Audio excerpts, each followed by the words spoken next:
Hey!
ketunan sureng sorot depan padang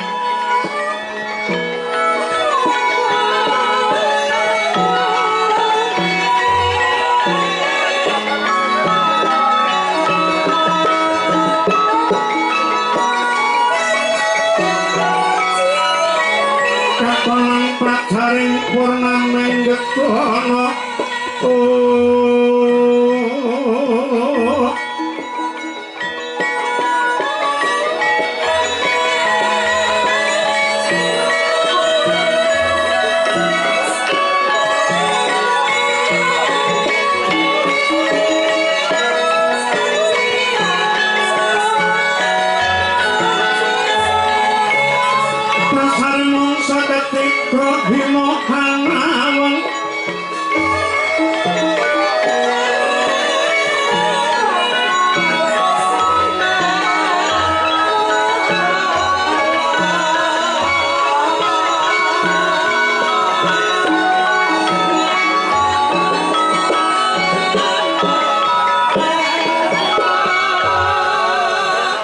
Ringojongan Solo Aseneng Karya Widono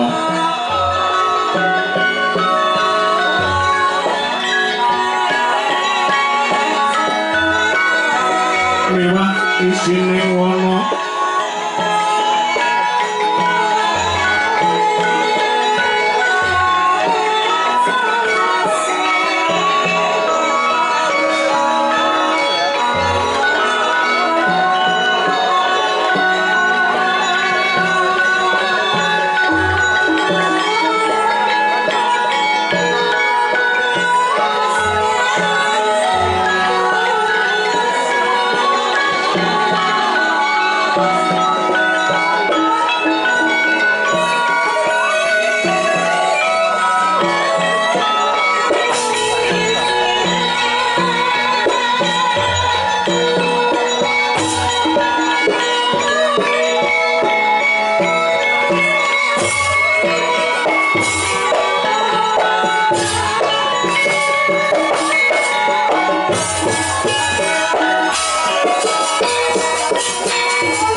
suwun Agata Pitana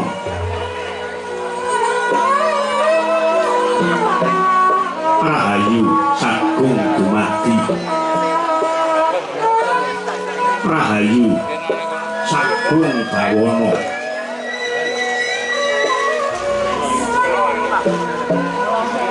Narbuka wiwaraning kandha sinartan pangesti luhuring kagunan hangesti kuncaraning bebrayan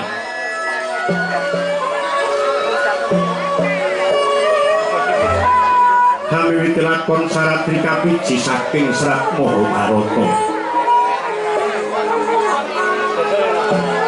wah menika dumelar ingkang ringgit Purwa Dalang ingkang minangka dutaning Gusti hanulake wayang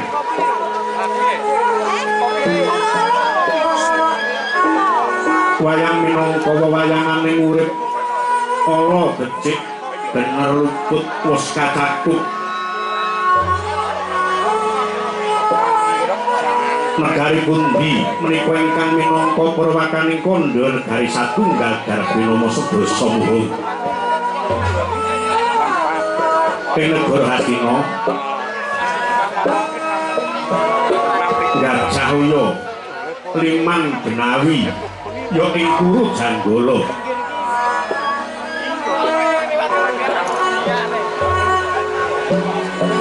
pantos yen Praja Hastina pinarya purwaning carita karana dumadi saking Bumingkeng Bebanjaran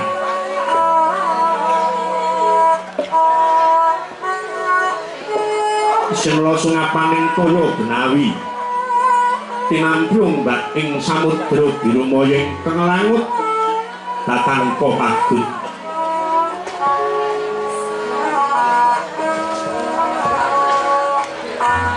pegating paningatepan tok uruting cakra waneh-waneh cakriting dhisik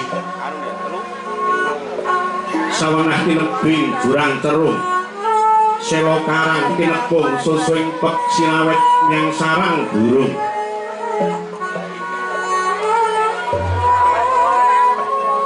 wonten ugi pasisir anter sasana jembar kabekaning pasir gumelar dinaris pinggir tanem tuwuh ingkang ngrembuyung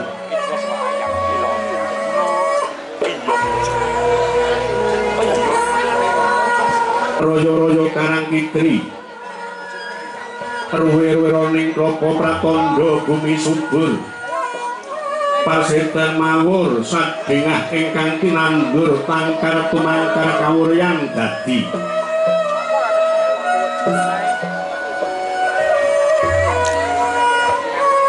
gunung-gunung bebanjengan ngrangsang langit lenggak-lenggok lampahing ingkang mijil saking sendang-sendang ingkang mening tirtani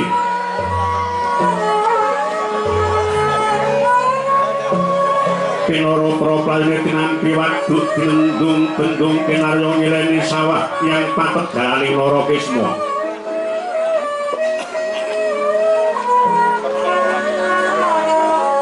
lokal pangoleng tetanen bebasan tarana bumi sacengkang ingkang solo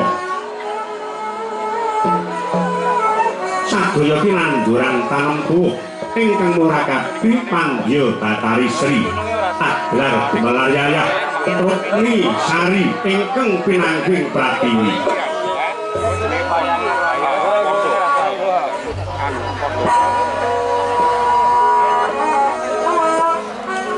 pategan kaya mangklu-mangklu witane para kapendhem para kasimpar para kumandel yang palawija cinawi ketukulan jejampi kang warni-warni temah agawe kasarasaning diri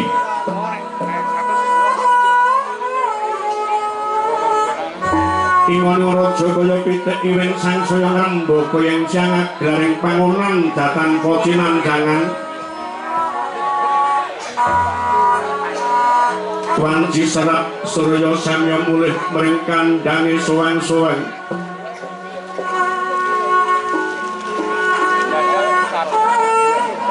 nalika samono tanana carane kandangan nggo pinancing palap tetebih tindak durjana juti sedaya samya sayek saika kakti akarya luhuring nusa bangsa kelawan negari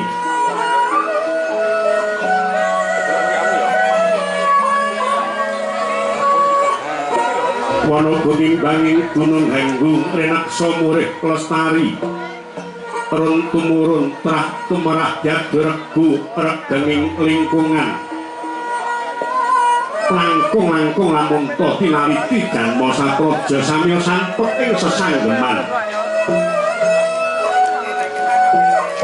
sopan saking tanduk sangsaya sinangsa tebih ing wada winada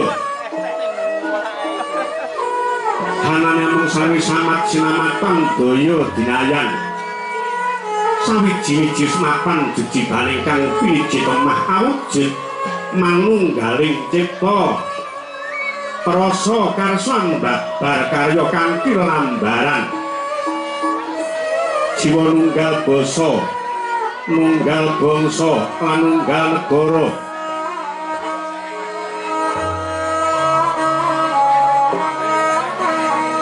para nayaka bebaning praja sak kontak kautaman limpat ing kawruh pramoning peninggal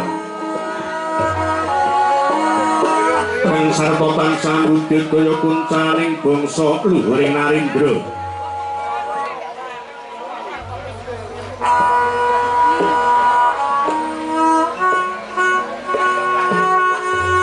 sinten ketujuh ing nata ingkang mangkoni bumi Hastina Tetrawasana pilaning dewi-dewi inggih kang ajejuluk Sang Maha Prabu Duryudana ya Prabu Suyudana ya Prabu Jakapitana Prabu Tripamangsah Prabu Gendari Suta ya Sang Prabu Dresta Rastratmaja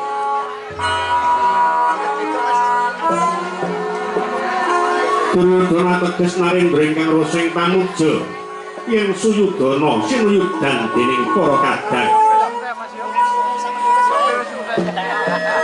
Jaka Pitana nadyan taksih Jaka wis kajumenengake nata Primamansah kinarya pepenget lawing Sang Prabu Dampit ing Sang Duryudana Sang Dursasana lawaning kerayi kusumaning ayu Dewi Durasirawati.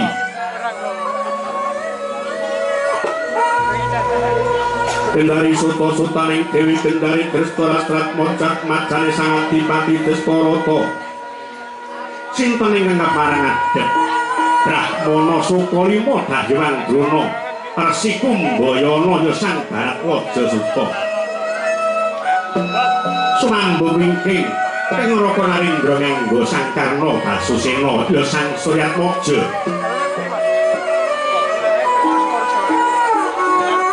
Panggiri sepaning patih Hastina Rekan Patih Harya Sang Kuni ya Sang Harya Suman.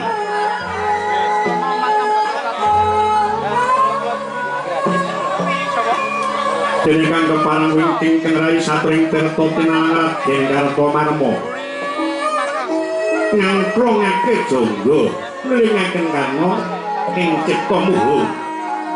Ngantuang tuwijring sabda saking Sang Narapati.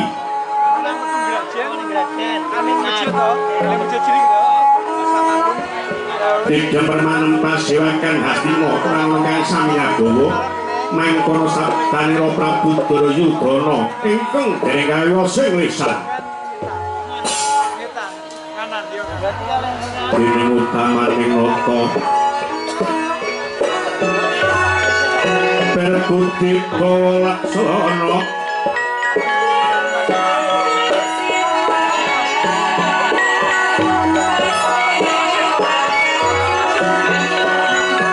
lirik Berbudi mangkono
laksitaning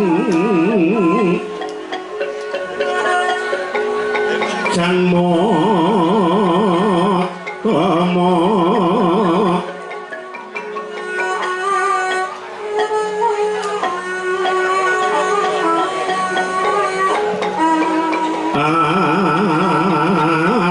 anggot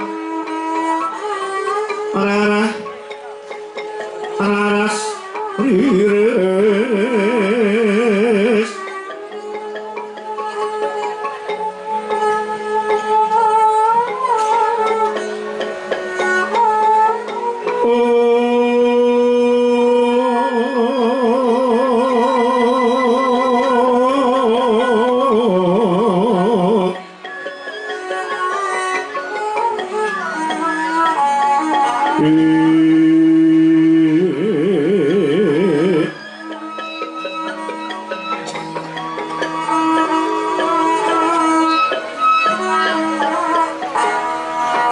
tinggal cukup rayu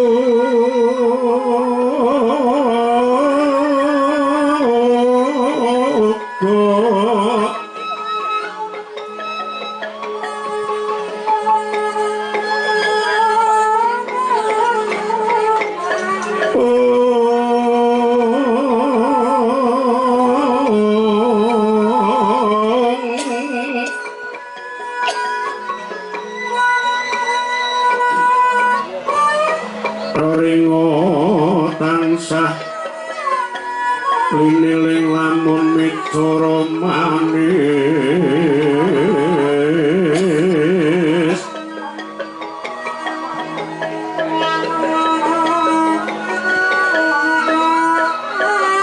netyo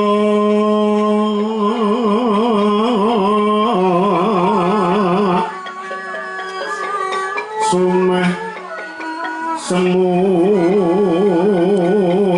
harun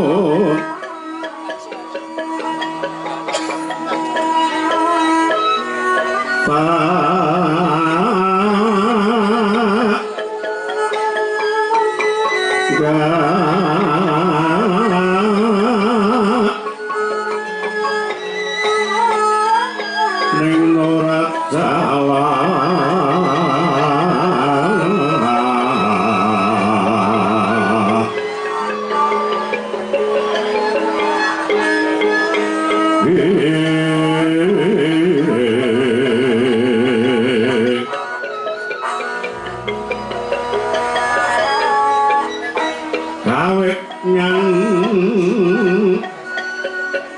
kawit nyang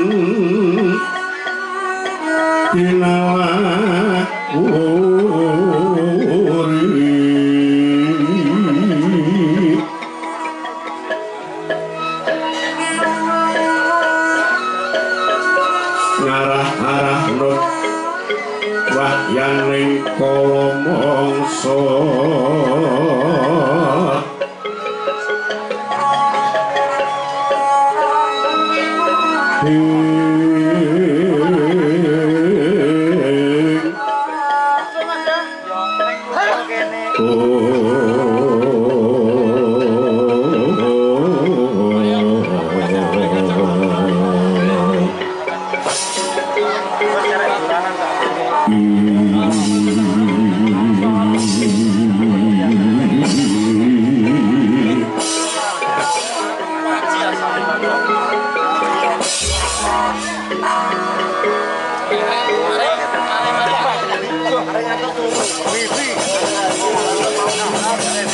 marmane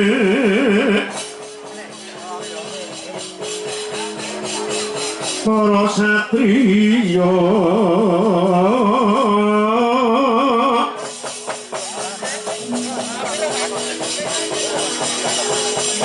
kang padha ambek utami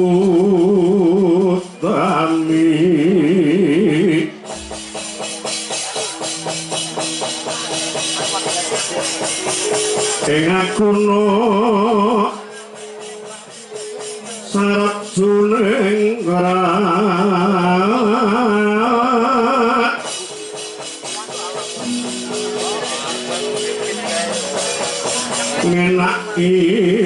tasih sasami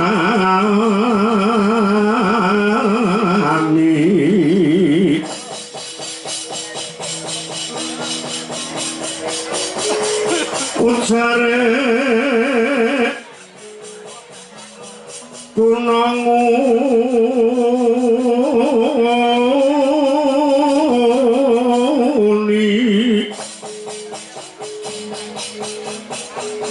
yen ana satriya aku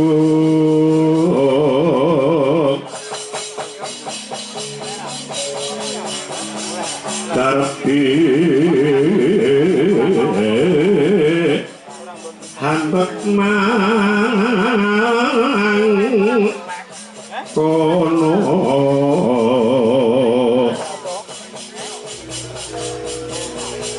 Yang sukmo nugrani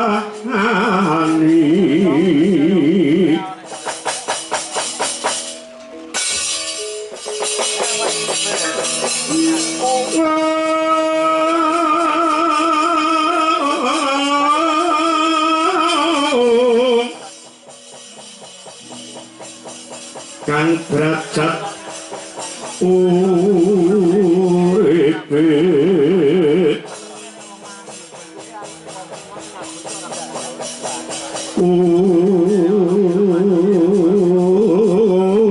uripe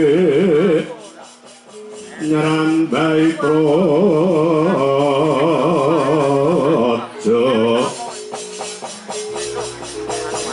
sang bupati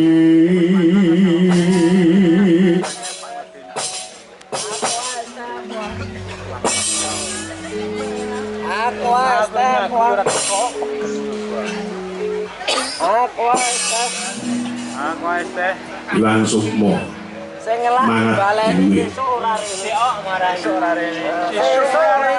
muga tansah jangkung murid kayuwanan ingsun ngakune ngapusi jere aku Remban lah iki Bopo Remban Begawan Sukolimo Dajiwang Brono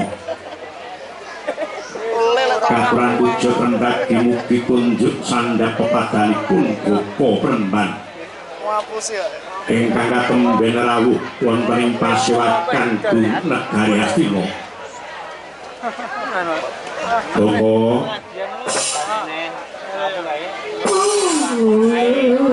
semulura semanten dadi mandar-mandar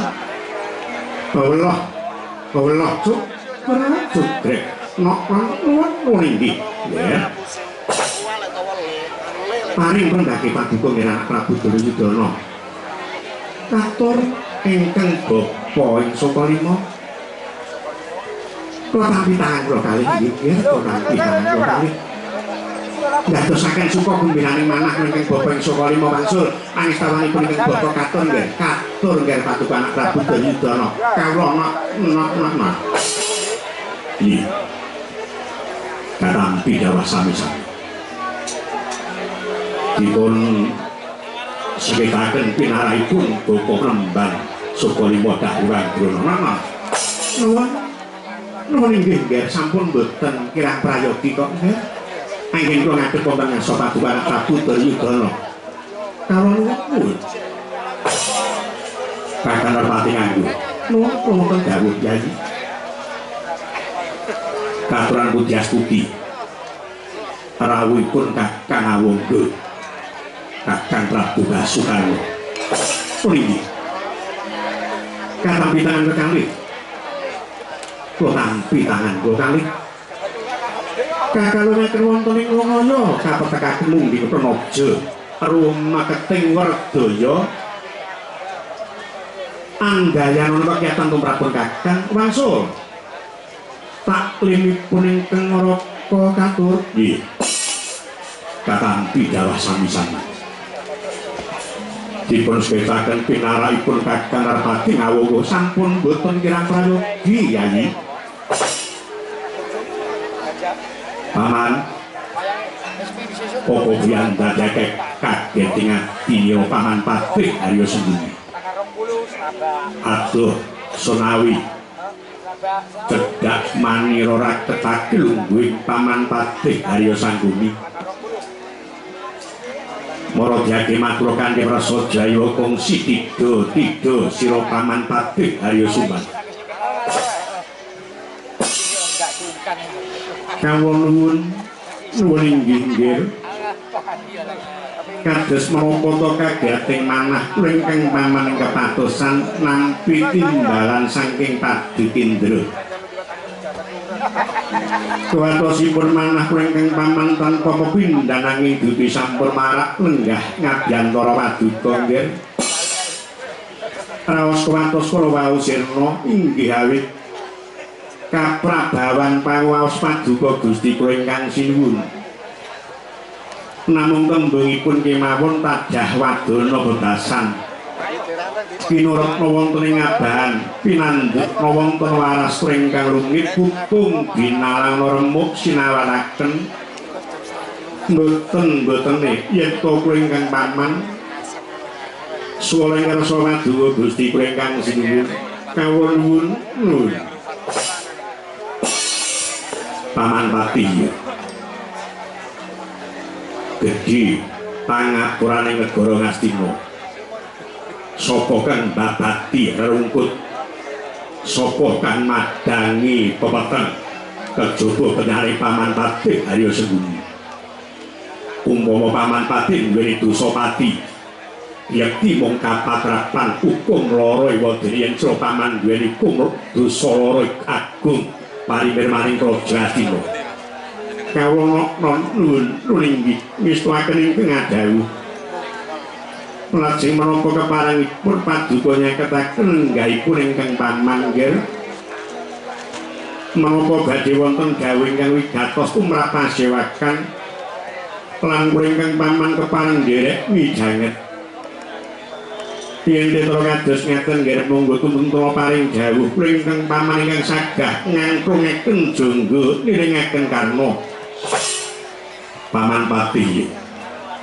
ini ngang seko maju setitik sun jarwani dimentrawaca prampamu kawula nuwun inggih ngestuaken ing pengadawu lir sapating sun tumiling hangu lati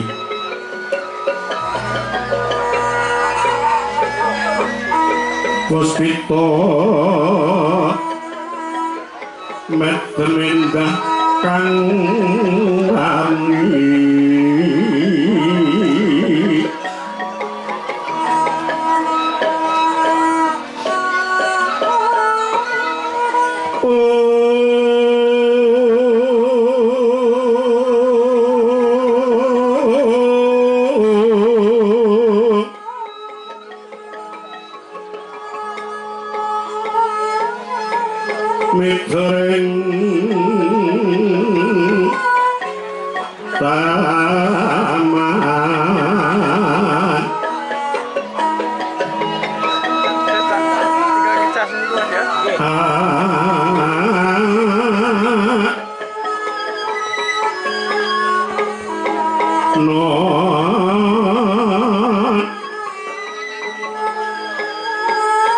kang sekar warasi iki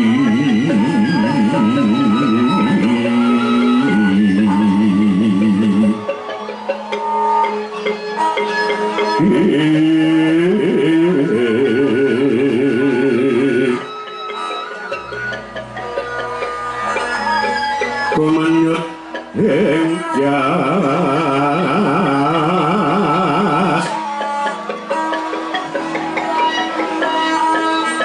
kayata jatuh krama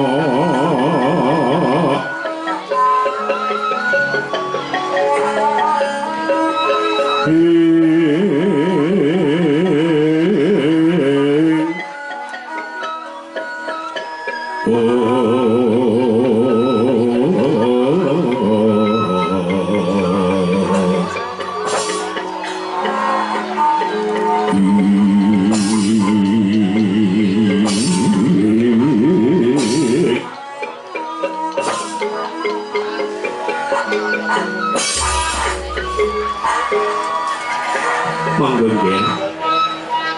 Tuntun paring dawuh.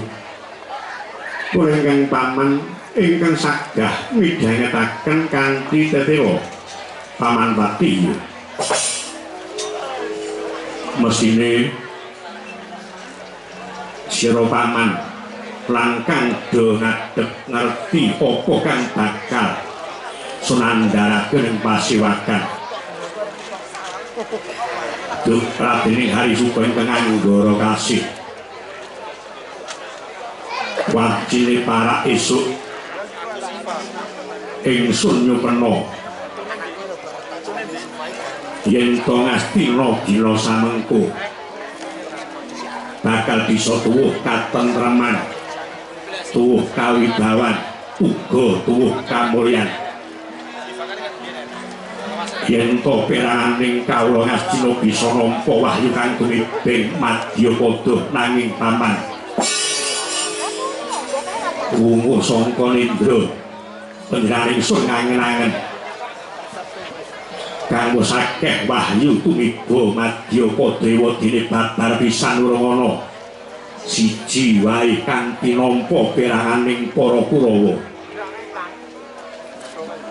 Kanthi mengkono tuwuh rasa kuwatirku najan tuwesana wisik sandhak tampa aja-aja Kurawa ora bisa nampa wahyu kang tumibeng Madyapada mrukang saka pitumuri aku ngumpulake para sesepuh negara dimen bisa angrembug piye carane nggone budidaya.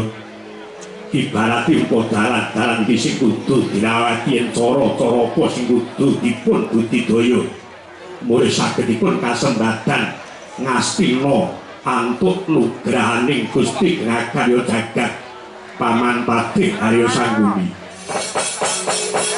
Kagat arisan kapirangu rinangkut kinempet kampet dosang retna ning bawana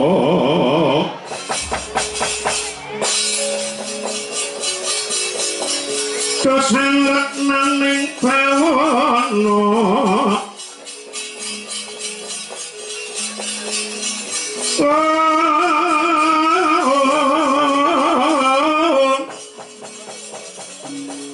yoki tukang warangati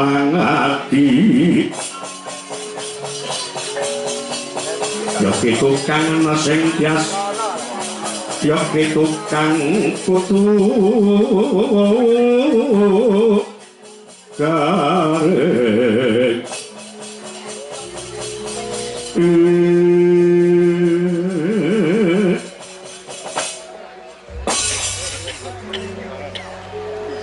Sangguni ya piye Kakang Drona Purwa Madya Wasana ngarep tengah mburi sandang ora ana kang kampik nggonku mirengke apa sing dadi dawuh pengendikane anak Prabu Duryudana rawuh makebokan jangkaning jagat tumibaning wahyu sing bakal tiba ning Madyapada. Iki mengko ora urung dudu garapane sapa-sapa. Ora urung ya pun bapa sing kudu ngiguhake cara piye anggone Kurawa ki entuk kamulyaning jagat. Mlaku disiki Prabu Duryudana iki paring dawuh, akeh wahyu tiniba Madyapada. Monggo ngastina kek Pujangga, Drona, Repa. Nggo dekane Kurawa turu ya Kakang Cacah. Nedya Kakang Jiwa. Lah wis kaya ngono iki pun bakal kesendu. Pun kakang iki cocok rasaku mlaku ndingini matur ngarsane anak Prabu Duryudana, sadurunge aku matur. Aku rembukan karo kowe. Iya Kakang, iya syukur lek wis ngrumangsani. Janjane aku ki ya ora kurang-kurang sangguni nggonku memulang marang para putra Kurawa. Kowe kelingan ra pendadaran saka 5. Sik do nom-nom, sik do cilik-cilik, kabeh tak dadar. Babakan kegulang ngilmu ing samubarang kepara ing kanuragan ya tak ulangke ngilmu sing apik-apik tak grojokke karo Kurawa Kepala Pandhawa ki lengku meneh ya mong ora sepira mergo lek tresna karo Kurawa. Pengasihan tak wene iki Kurawa. Pengasihan iki werna pengasihan nganti entek ngilmunipun bapa tumplak blak marang para Kurawa. Mulane wong gayo kamulyan ning jagat ki ora kaya le gampang dirembuk. Ora kaya gampang le diucapke. Ning rekoso ning lakoni. Akeh sing do ngarani jare titah ki padha golek wahyu. Ning jane lak kualik kasku. Ora kok titah sing golek wahyu. Ki ora, ning jane wahyu kuwi golek kurungan kencana, goleki wadah sing resik. Sapa sing kuat kedunungan wahyu? Kurang piye coba? Ora sak wulan, karane golek wahyu ku ngene, teteke nanti suci pepayung bodhe ayu. Teteke nanti suci, rasa panggrundel, rasa ikhlas. Kuwi kudu dipakke digunakake. Kan duwe kena, duwe rasa serik marang sapa wae. Dening ikhlas iki kuwi mau weweh. Kuwi aja ngarep-ngarep mbalike. Aja ngarep-ngarep buahe. Kuwi wong ikhlas. Kurawa ya ngakoni kaya sing dadi pituturipun bapa. Golek wahyu. Poso sedina sewengi kebleng ning jero kamar. Aku bareng tak ngono ki ora ijen malah karo bojone. Lah coba. Aku cara kaya ngono kok bisa entuk dalane entuk wahyu ki saka ngendi? Coba. Tekane niku kok entuk wahyu putra. Mergo kebleng ana tengahe kamar. Iya Kakang Juna iya. Ngene. Cara panggayuhing kamulyan wong sewu anak Prabu Duryudana. Srana kangge gayuh kasembadaning sedyanipun gayuh kamulyaning jagat niku wonten tigang perkawis ingkang dipun wastani sembah cipta. Niku sembah cipta ingkang nomor 3. Ingkang angka kalih ingkang dipun wastani sembah jiwa, ingkang angka 3 ingkang dipun wastani sembah rasa. Mengko dhisik Kakang. Telung perkara sembah cipta, sembah jiwa, sembah raga. Kuwi barate kepiye ngene sing. Sing diarani sembah cipta. Kuwi nindakna cara ageming para luhur. Ingkang mesti nandhing awiyat jinempane angin. Mawa nganggo cara agama. Agama ki kabeh apik. Gumantung ing kapitayaning dhewe-dhewe. Ning sakjroning sembah cipta, kuwi ana laku sing kudu dilakoni patang perkara mungging tataran sepisan tataran syariat. Kapindho tataran tarekat. Kaping 3 tataran hakikat. Kaping 4 tataran marifat. Kuwi gampang le entuk nugraha saka Gusti Kang Karya Jagat, waston kita mau bisa nglaksanakake kanthi bener lan becik ikhlas nggone mepet marang Gusti Kang Karya Jagat. Aja kandhek mung syariat, ora teko. Cara panembahmu nek wong kandhek ana syariat ora bakal teko. Menawa kudu ndake tatarane. Dalane mring Gusti iki kepiye? Men weruh karo Gusti iki piye? Ben manunggal karo Gusti iki kepiye? Iya Kakang iya. Njero sing angka loro sembah rasa. Kuwi maprang Pandha Indriya. Maprang Pandha Indriya. Tegese manungsa gandeng kedunungan nepsu petang perkara alwanah. Amarah Supiah mutmainah, ngerti ra? Kowe papat iki apa? Alwanah. Kowe doyan dadok iki mergo dayane alwanah. Kowe gampang nesu muring karo bojo, karo anak, karo kanca. Kuwi kedayan dayane amarah. Kowe tresna karo bojo, ya tak karo mangsa tresna karo bojone wong liya. Kuwi saka dayane Supiah. Ning kowe duweni kasucen duweni watak olah sasih marang sak padha padaning tuminta. Nyawet saka kadayan mutmainah. Mergo gedheke Supiahmu. Nek wong wedok seneng. Nek wong lanang ganteng seneng. Bojone dhewe selalu sing lirik karo bojone kancane. Rano. Supiah singkirna. Halu amah ya sisena, aja mung pidel turu karo dahar wae. Amarahmu ya peperen tebahan dadamu, aja tuwuh kamurkanmu. Bicara pengageming nggone bisa pikantuk wahyuning jagat. Anak Prabu Duryudana nggih. Mireng napa mboten? Nggih, mireng. Engko gek turu. Mboten. Njur sing angka 3 sembah jiwa. Niki mindra saking sasana. Ngedahke keramian. Ngisep ing suwah kono ayo kendhat panyuwunira. Mergi Gusti iki maha welas maha asih. Gusti iki maha welas lan maha asih. Kami mengatakan sendiri, kalau pitados telung laku cipta jiwa rasa bisa dilampahi.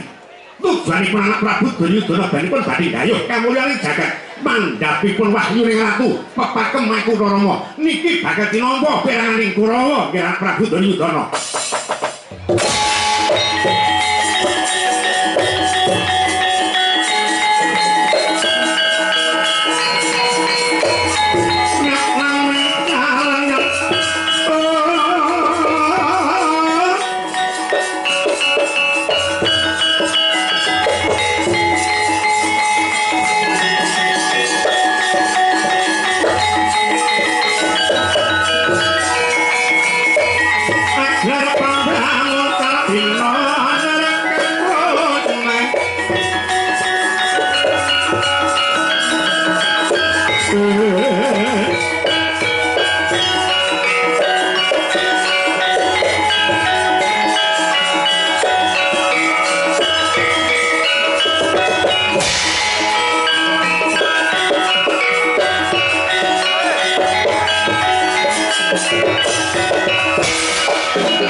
Sringastina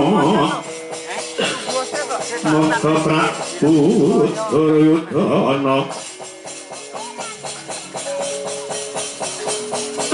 nganti kodhok nyanyi Werkudara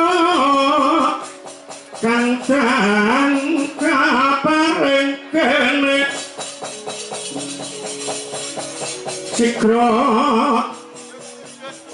Harya senon jujuk dah iwang brono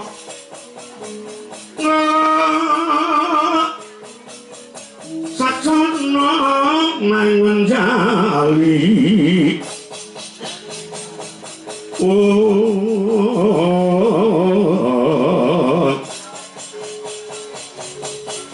bagus sewayeng ulun apa sira padha sida hangwari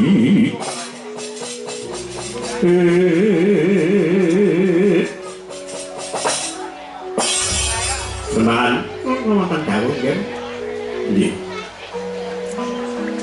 kula saged nampi ing dados wejanganipun Bapak Remban Sukarimo nanging kain Kurawa ingkang cacah 100 niki tumraping Remban Sukarimo sinten ingkang patah kardi sinten ingkang kedah lumampah manjing madyaning alas nyadong kamulyaning jagat nggih piweling utawi wisik ingkang dika tampi isaroh ingkang dika tampi niku natanipun wonten pundi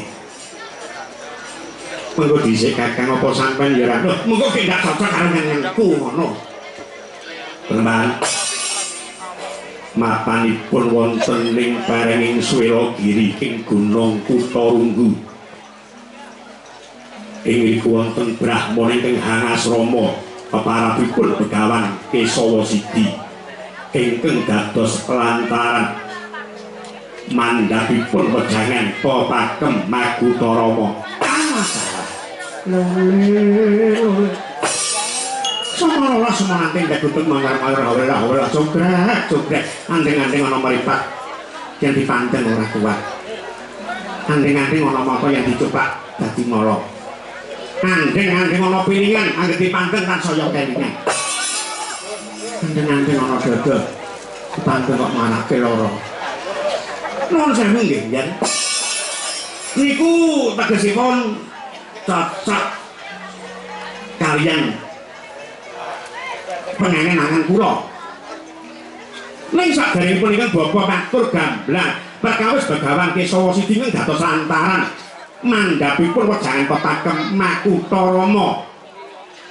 Niki dereng tutup ingkang dados atur kula lampah ingkang kedah dipun lampahi kanggo nggayuh kamulyan wahyuning ratu kala wau. Nggih.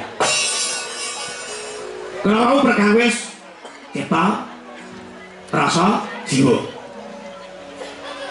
mlebet malih tataran wonten ingkang dipunwastani heneng-heneng awas lawang eling heneng bisa ngendhek ketering karsa heneng ing ketang pengantos karegetan jataing karepson awas panduluning raos nggih kedah mas padoaken ingkang dados pamurunging lampah. Lah ingkang dadosaken pamurunging lampah pamurunging sedya niki napa?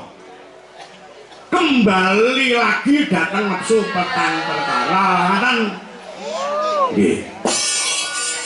Dikawas eling iki mboten kok ngiling-iling ning eling ingkang tegese gantenging pangesti ingkang tumuju dhateng ingkang ngobahaken kahanan niku dalanipun saged tinampa ingkang dados panyuwunipun.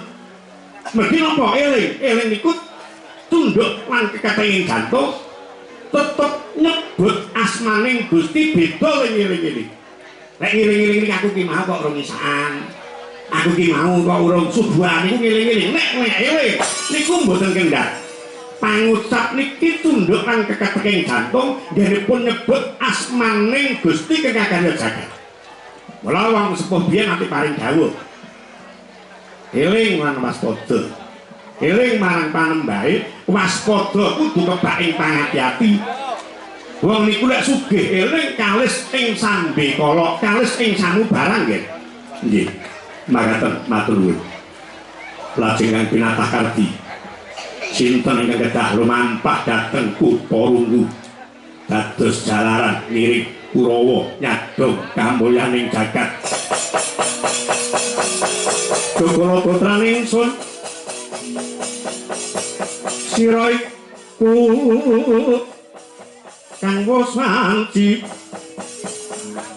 kisah lan jeneng ing wang bete sira aneng praja setan narpati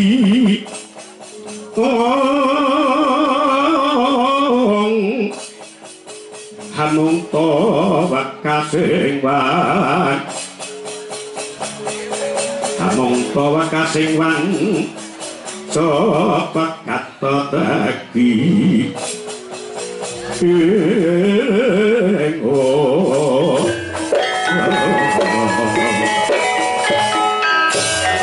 tansanar pamoreng sukma jenok moyo winageng sepi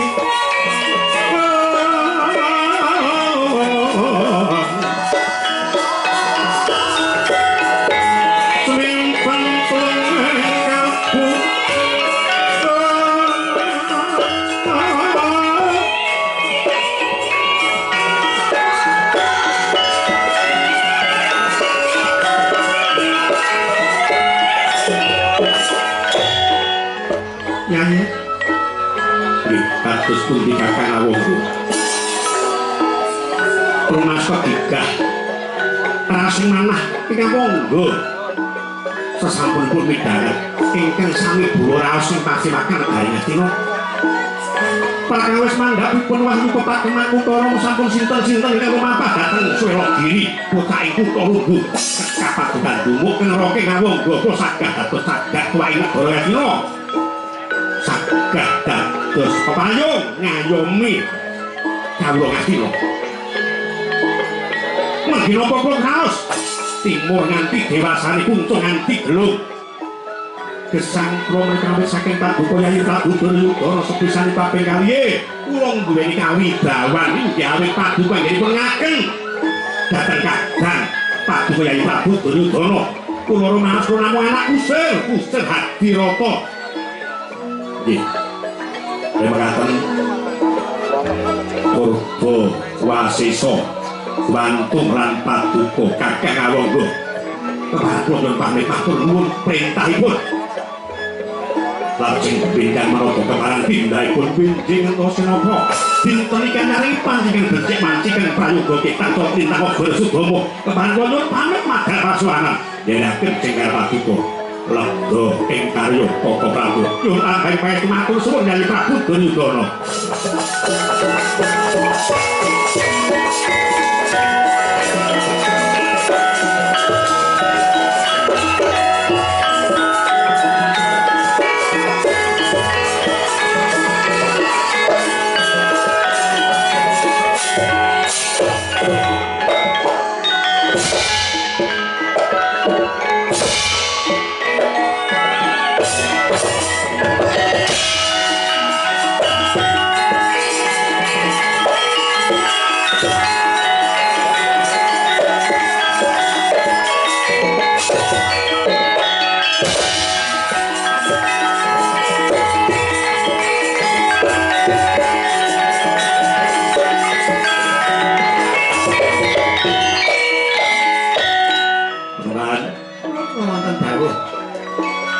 Paman Patih kaya sing nggih kula wonten ing barang iki ngandhawuh Karta Marma nggih wonten dawuh sinuwun kaya wong kang lumampah wanci panggung ketapak Ogar Sewu Padang Narawangan rasane Prabu Duryudana suwe wijet kowe nganti tinggaling Kakang Prabu Ngalungga percaya yen bisa kali gawa pepagem Adutara nggih mugi kemawon kados ngeten nggih ora sabdi pasuwagan ora sabdi ing pasuwagan tulibutan kang padha gantung sigur ingsun bakal kundur haredaton mong wae paman jengaring pasuwagan ayu hanjurung puji syukur marang Gusti tengah karya jagat